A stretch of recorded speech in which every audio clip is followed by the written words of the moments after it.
Ottieni una borsa di studio in un college americano. Partecipa allo Yes We College Showcase il 9 giugno allo stadio della Shore.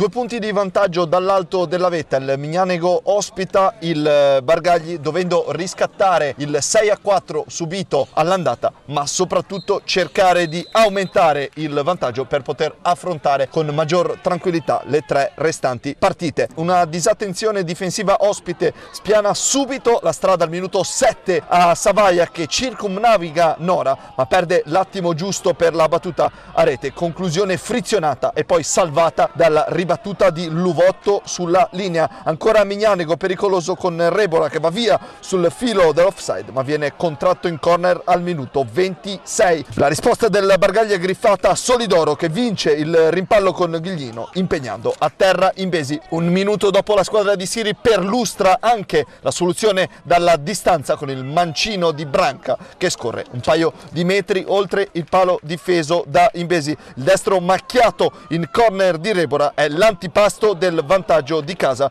perché dalla battuta svirgola Gibertoni. Il destro secco di Capitan Ghiglino non lascia scampo a Nora. Il Mignanego è in vantaggio nel recupero della prima frazione. La ripresa si apre ancora a tinte giallo-blu con Lipardi che elude il fuorigioco, apre su Barbieri, destro potentissimo che termina però sul fondo. Il Bargagli resta in 10 dopo soli 13 minuti per il doppio giallo rimediato da Luvotto. E allora Lipardi al 18esimo si libera bene dalla distanza, il suo destro molto potente ma centrale viene disinnescato in 2 tempi da Nora. In corridoio Rossin serve Barbieri, è la palla della sicurezza, l'attaccante supera Nora ma incredibilmente spara alto e 2 minuti dopo a dare invertite Mincolelli imbecca Bianco, destro radente, è prontissimo Imbesi con i piedi a mettere in ghiacciaia l'1-0.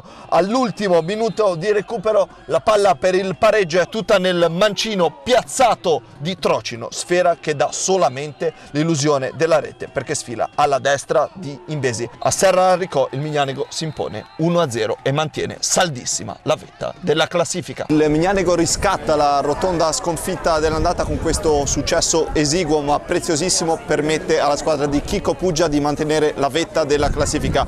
Bargagli che viene scavalcato in seconda posizione dal Burlando Corsaro a Multedo.